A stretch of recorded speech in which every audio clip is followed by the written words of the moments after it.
Estamos de volta para mais uma das nossas aulas do plano Toda a Bíblia. Hoje vamos conversar sobre os capítulos 20 e 21 de Gênesis, continuando aí a peregrinação de Abraão. Certo? No capítulo 20 de Abraão, após quase 20 anos ali acampado na região de Manre, onde tinham aqueles carvalhos em que o Senhor e 2 anjos apareceram a ele, Abraão se muda para Gerar, que era a capital dos filisteus. Na Bíblia não diz o porquê que ele se mudou, o fato é que ele se mudou. Em vários momentos o Senhor é que manda ele sair, né? Mas dessa vez não aparece essa passagem dizendo assim, vai para lá.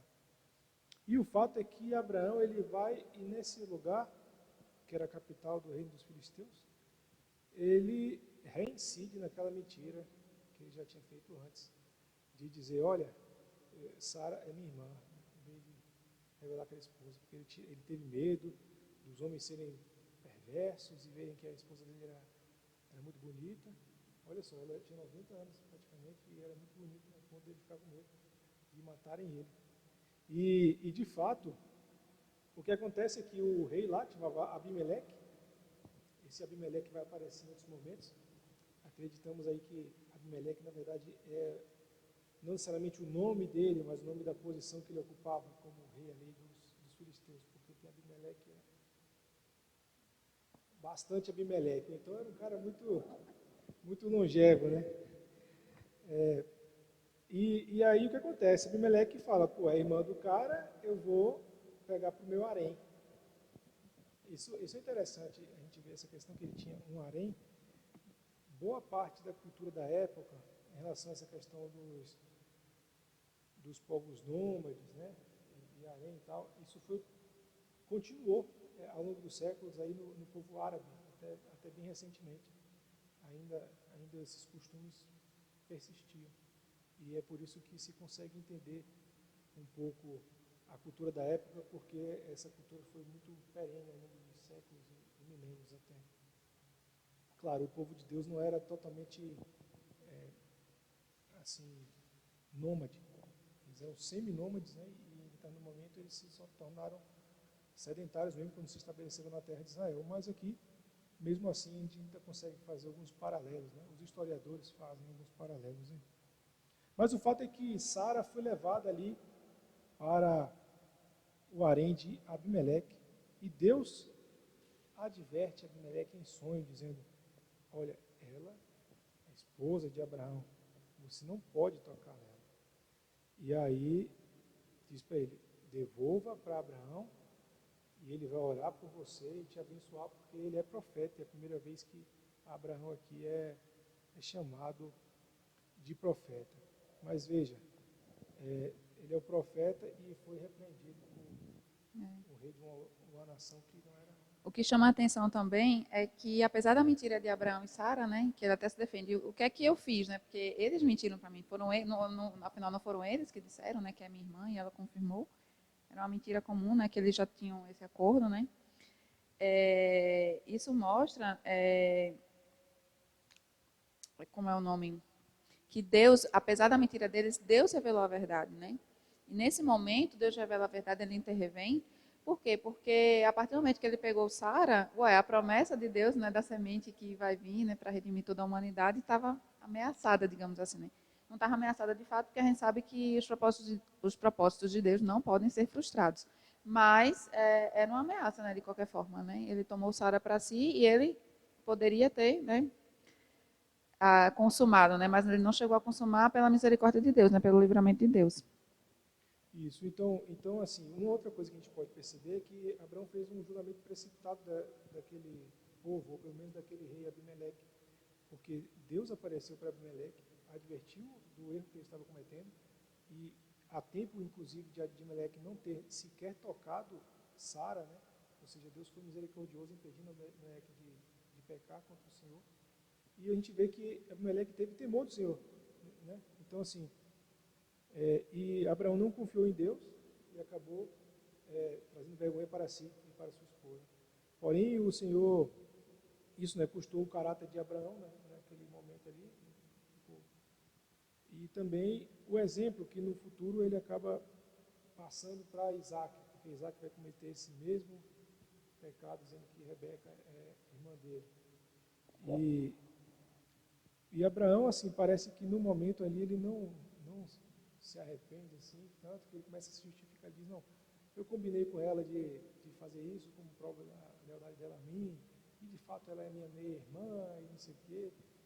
Mas, assim, de qualquer forma, a gente vê que a misericórdia de Deus depende só dele e não de nós, porque ainda que a gente cometa erros tão graves e perigosos, o Senhor é misericordioso para impedir, de um lado, que Abraão e Sara sofressem ali o resultado daquele pecado, e do outro lado, impedir, inclusive, que Abimeleque cometesse um pecado contra o Senhor.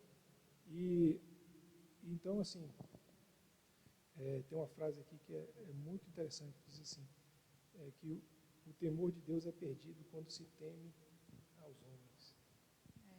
Isso foi o que mais me chamou a atenção, a partir do momento que a gente começa a temer mais aos homens do que ao Senhor, né? Aí já era, né? A gente não pode, a gente tem que ter só um Senhor, né? Na nossa vida. Então, aquilo que a gente mais teme acaba sendo o nosso Deus, né? Aquilo que nos guia. Então, se a gente tiver mais medo da vergonha em relação ao julgamento dos homens, o que é que fulano vai pensar de mim, o que é que cicrano vai pensar de mim, ou quais são as consequências que eu me posicionar de uma forma ou de outra pode me causar. E antes de pensar, isso agrada ou não a Deus, né, isso vai me levar com certeza para um caminho distante do Senhor, né? Essa passagem também mostra uma graça merecida de Deus. Deus, além de contornar toda a situação, né, e a partir dessa situação ele defende Abraão, né, do próprio pecado dele, né? Ele expôs o erro de Abraão, né? Abraão é o eleito de Deus, mas Deus expôs o erro dele, né? Diante de Abimeleque, né, por exemplo. Isso mostra que Deus controla as circunstâncias, né? Ele impede que o pecado tenha, eventualmente, aquela proporção que poderia ter, né? Uma mentira poderia trazer consequências muito maiores do que aquelas que Deus chega e impede, né? Que aconteçam. Isso mostra também a graça merecida de Deus. Mesmo tendo sido vítima da mentira, né, Abimeleque, e ele ter corrido e ter prontamente obedecido ao Senhor, convocou uma reunião de emergência e tudo mais, né, ele recebeu o quê? Abraão, mesmo assim, foi colocado numa posição de profeta, né, para orar por Abimeleque. E Abimeleque ainda deu assim para ele, enquanto o faraó, quando ele mentiu para o faraó, né, o faraó expulsou ele da terra dele, expulsou Abraão da terra dele, sai daqui que eu não quero a tua maldição para cá, né, porque quando ele tomou Sara, né, mas sem tocar também nela, né, acabou que feriu de maldição a todos da casa de faraó, né, e faraó expulsou Abraão, Abraão não falou nada, aqui ele ainda se defendeu, né, naquela época não. Nesse caso aqui, não. Ele ainda diz assim, não, você pode habitar aqui, escolha o lugar onde você vai ficar, e deu muitos presentes e riquezas, né? Ele podia escolher o lugar que ela fosse ficar e ainda compensou Sara pela vergonha que ela passou, né? Deu 1000 ciclos de prata, que é muita coisa, né? Quando Abraão pagou pelo terreno, quando Sara morreu, a gente vai ver mais adiante, ele pagou o que era considerado muito também, 400, né, ciclos de prata. Mas aqui, para compensar a vergonha de Sara, ele deu 1000 ciclos de prata. Isso para a época era um dinheiro assim incontável, né? De, sei lá, quase dezenas de anos de trabalho de uma pessoa, né? E a gente também vê a questão da eleição de Deus, né? Que Deus escolhe as pessoas não pelos méritos delas, mas apesar dos seus deméritos, né? E a gente vê, como a gente aqui já repisou várias vezes em outras oportunidades, que Deus não esconde, né, no relato da Bíblia, os episódios de incredulidade e das fraquezas dos homens de Deus, né, das personagens bíblicas. Só que Abraão, como a gente também já falou, né, ele teve momentos especiais com Deus, assim, que demonstrou uma fé gigantesca, né, aquela fé dada por Deus, né, e especialmente em 4 situações. Quando ele saiu de Ur dos Caldeus, né, quando eu saio da tua terra e da tua parentela, né, ele permaneceu peregrino por quanto tempo? Muitos anos, né? Ele creu na promessa de um filho e ele também estava pronto para entregar Isaac no momento que Deus pediu, né? Ele demonstrou uma fé muito grande nesse momento. E o capítulo 21 de Gênesis vai falar da concretização dessa promessa, né? Finalmente, depois de 25 anos, desde que Deus disse, sai da tua terra e da tua parentela, até nascer Isaac, foram 25 anos. Então, esse cumprimento da promessa se deu no momento assim, que Abraão já tinha 100 anos, Sara 90, para revelar o quê? Que tinha que ser realmente um milagre, né? Acho que para até mostrar assim, que depende da vontade de Deus e do querer de Deus, né? Não das condições dos homens, né?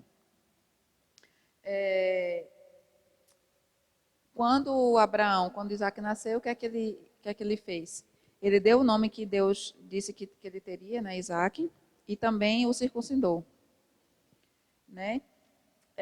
E Saura exulta, quando ela exulta de alegria, ela acredita aquela graça a Deus, né? Ela diz, graças a Deus, né? Todos vão se rir comigo, né? Então ela atribui totalmente a Deus aquilo que aconteceu com ela. E muitos estudos mostram semelhanças entre o nascimento de Jesus e o nascimento de Isaac, né? Foi um nascimento prometido no tempo de Deus por um milagre.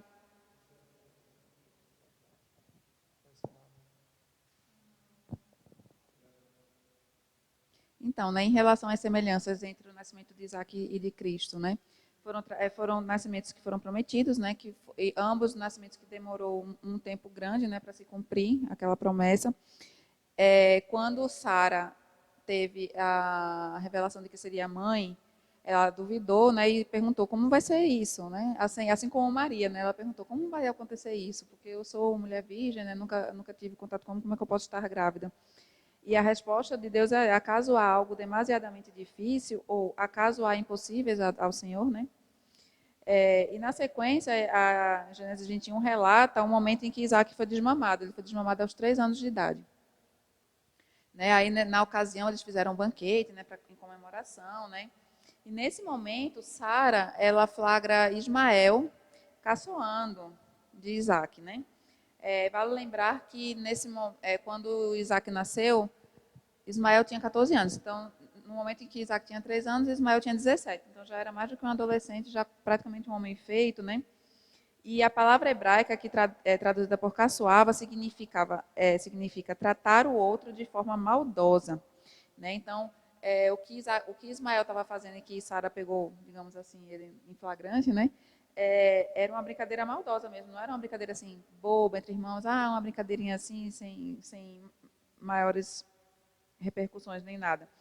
Então, diante dessa ameaça, o que é que Sara faz? Sara exige, né, que Abraão expulse Ismael e Agar. Né? E ela faz isso de forma muito irada, mas Deus corrobora isso e fala para Abraão que ele diz o seguinte: faz o que Sara te disse, né? O filho da escrava não pode conviver com o filho da livre, né? E por quê? Porque o filho da escrava vai perseguir o filho da livre, como sempre é, né? O filho da escrava. Afinal, Ismael ele tinha sido o primeiro, né? Filho de Abraão, apesar de não ser filho de Sara. Então ele se sentia, pô, sou o primeiro, o direito de primogenitura é Seria meu. meu, Então provavelmente ele sentiu ali ciúmes mesmo, porque o filho da promessa na verdade era Isaac. Não, e não Ismael. Então toda essa questão de Sara perceber que Ismael estava caçoando de Isaac, né, desdenhando de Isaac por ser o mais velho e tal, e isso de Sara perceber e mandar embora Ismael com sua mãe, isso era plano de Deus, porque Sim. tirava ali um empecilho para que a promessa se cumprisse através de Isaac. É uma forma da posição de Isaac, né, em relação a Ismael ficasse clara, né? E o Novo Testamento, acho que a gente já até mencionou isso em outras aulas, né? Faz uma comparação entre a Jerusalém celestial, comparando com a descendência de Sara, né, Sara, e a Jerusalém terrestre, né, com a escravidão, né, o filho da escrava, né? Então, Agar e Ismael são despedidos, né, por Abraão, né, e eles passam necessidade no deserto. Eles levam alguma provisão, mas em determinado momento aquela provisão acaba e eles passam necessidade, mas Deus os socorre, né? Até porque o próprio Abraão intercede, né? Que viva Ismael diante de ti. Então até por amor de Abraão, né, Deus faz com que Ismael viva e prospere e seja pai de várias tribos, né? Várias nações. Ele também deu origem a 12 povos, né? A mãe dele buscou uma mulher egípcia para casar-se com ele. E é interessante que me parece aqui que eles não ficaram assim magoados com Abraão, porque Abraão, além de dar os mantimentos, ele libertou a Agar, a mãe de Ismael.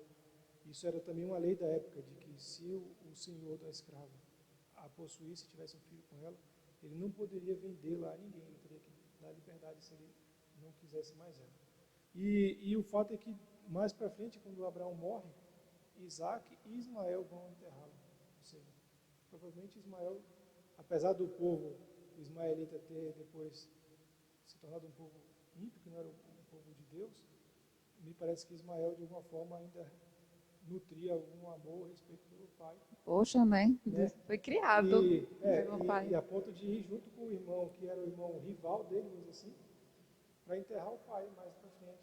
Eu acho que ele viu também a mão do Senhor fazendo prosperar o caminho dele, dando mais uns filhos. Sim. Nesse mesmo capítulo, também relata a aliança de paz de Abimeleque com Abraão, né? É o primeiro pacto entre iguais, né, que a Bíblia relata. E a Bíblia relata também que Abimeleque procurou Abraão quando viu que o Senhor estava com Abraão, né? Percebeu a prosperidade de Abraão, a proteção de Deus sobre a vida de Abraão. E eles fizeram uma aliança de não agressão perpétua, né? E esse acordo foi feito perto próximo ao poço de Berseba, né? Diante de uma quantidade de pessoas servas, né, do rei, para servirem de testemunha. Porque esse poço tinha sido um objeto de controvérsia entre os pastores de Abimeleque e os pastores de Abraão. Os pastores de Abimeleque disseram, não, esse poço é nosso. E os pastores de Abraão, não, mas quem furou esse poço foi Abraão, né? E aí eles fizeram um acordo, né? Aí nesse momento é que o Abimeleque pede, assim, não minta para mim. Por quê? Porque ele mentiu para ele, né? Assim que chegou na terra, ele mentiu em relação a Sara. Então ele meio que faz assim, mas você não está mentindo para mim? Aí Abraão garante que a história que ele conta a respeito de que o poço é dele, que os pastores de Abimeleque cometeram injustiça, né, e tal, assegurando que aquilo era verdade. E ao registro de que depois disso pode-se perceber que Abraão nunca mais mentiu, né?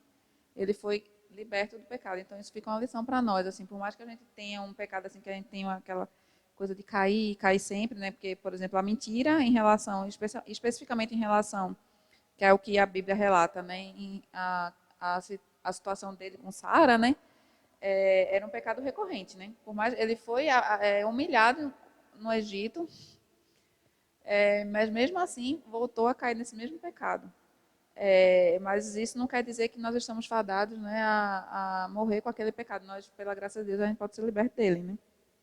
Então, nesse poço, né, por juramento, né, ele, nesse momento, depois que ele fez esse pacto, esse acordo, ele novamente invoca o nome de Deus, né? E ali ele é apresentado a uma nova faceta de Deus, né? Um novo nome para ele surge, né, que é o Deus eterno. É uma declaração de Abraão de que tudo vai desaparecer, né? Aquele poço, todas as coisas que ele adquiriu e tudo vai desaparecer. Mas Deus é um Deus que permanece para sempre. Então Deus se revela para Abraão como Deus eterno. A gente viu que ao longo da caminhada de Abraão com Deus, a cada momento ele vai descobrindo mais sobre o caráter de Deus, né? Isso nos incentiva também a gente perseverar no relacionamento com Deus, né? De buscar sempre ao Senhor e para que Ele se revele como o Senhor é infinito, né? A gente tem uma vida eterna para desfrutar e conhecer mais dele, né? E Ele revela muito na palavra dele, né? A característica dele, um Deus eterno, um Deus amoroso, um Deus que tudo vê, né? O Deus que provê, né? Então é isso.